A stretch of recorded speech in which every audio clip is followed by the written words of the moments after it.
Hay nombres, ¿verdad?, que simplemente pesan, que arrastran una historia detrás.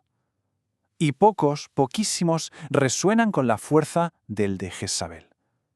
Se ha convertido en sinónimo de maldad, de manipulación. Pues bien, hoy vamos a ver de dónde viene todo eso, cuál es el origen de este símbolo tan potente. A ver, el texto en el que nos basamos no se anda con chiquitas, ¿eh? Va directo al grano. La califica así, sin más, como la mujer más perversa de toda la Biblia. Es un punto de partida, desde luego impactante, que ya nos pone sobre aviso de la gravedad de su fama. Pero claro, detrás de esa etiqueta tan potente había una mujer de carne y hueso, una reina, una figura histórica. Y sus acciones dejaron una marca que, como vemos, dura hasta hoy. Así que la pregunta es obligada: ¿quién era esta mujer antes de convertirse en un arquetipo? Venga, vamos a situarla un poco. Sus datos básicos, como si fuera un DNI de la época. Lo primero, y muy importante, Jezabel no era de Israel, era princesa de Sidón. Se convierte en reina al casarse con el rey Acab. Y como vemos, su historia está totalmente entrelazada con la de personajes clave, sobre todo con el profeta Elías, que fue su gran enemigo.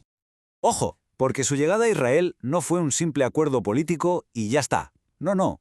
Fue el pistoletazo de salida para un conflicto religioso a gran escala. Jezabel no llegó para adaptarse, llegó con la intención de rehacer la nación entera a la imagen de su propia fe. Y aquí vemos su estrategia, que es fascinante, porque no fue algo pasivo, que va, montó una auténtica campaña. Financiaba con dinero de la corona a cientos de sacerdotes de su dios, Baal, y al mismo tiempo, ¿qué hacía? Pues llevaba a cabo una purga, una eliminación sistemática de los profetas de Israel. Llegó a amenazar de muerte ni más ni menos que a su principal opositor, Elías. Y este versículo es que es la clave de todo, la pieza que lo explica. El texto bíblico no le quita culpa al rey Acab, para nada, pero es que señala a Jezabel con el dedo, como diciendo, la que movía los hilos era ella. Según esta narración, no solo compartía el poder, sino que era la verdadera fuerza detrás del trono. Al final, el relato nos presenta esto como un choque de trenes, una lucha de devociones llevadas al extremo. Por un lado, Jezabel, entregada en cuerpo y alma a sus dioses y sobre todo a su propia voluntad, y por el otro Elías, entregado por completo al Dios de Israel. Los dos eran implacables, estaban convencidísimos de su causa. La diferencia, claro, era a qué o a quién dedicaban esa entrega total. Pero si hay una historia que define a Jezabel, que nos la muestra tal y como la describe el texto, es la de la viña de Nabot. Aquí es donde vemos su crueldad y su abuso de poder sin filtros. La cosa empieza con un capricho del rey. Acab quiere la viña de su vecino, Nabot, pero Nabot se niega a vender porque es la tierra de su familia, su herencia. El rey se pilla un berrinche. ¿Y qué hace Jezabel? Pues toma las riendas. Y su plan es de una frialdad que asusta. Utiliza el sello real para escribir cartas falsas. Monta un juicio farsa con 2 testigos comprados, acusan a Nabot de blasfemia y lo ejecutan. Lo apedrean hasta la muerte. Problema resuelto. El rey ya tiene su viña.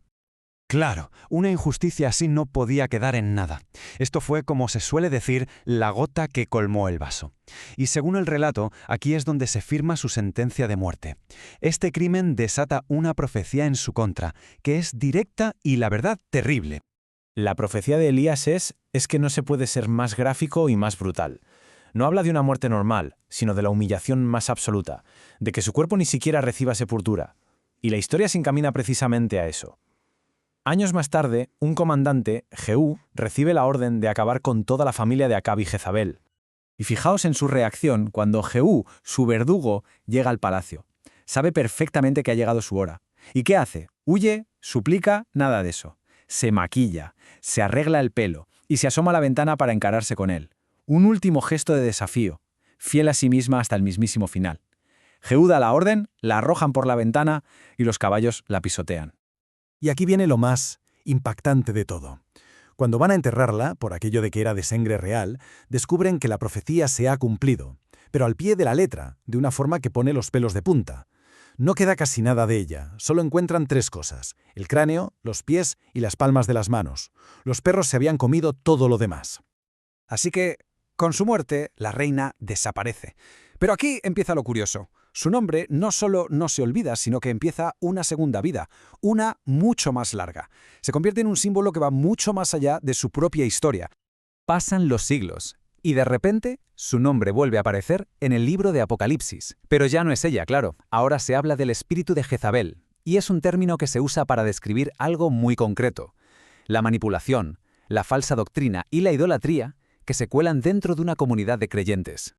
Entonces, ¿qué moralejas podemos sacar de esta historia, según el texto que la cuenta? Pues por un lado, que no basta con tener una gran devoción o ser muy sincero en tus creencias, la clave está en la base de esas creencias. Y por otro, desde una perspectiva puramente teológica, la conclusión del relato es clara. Darle la espalda a Dios como hizo ella solo puede acabar en desastre.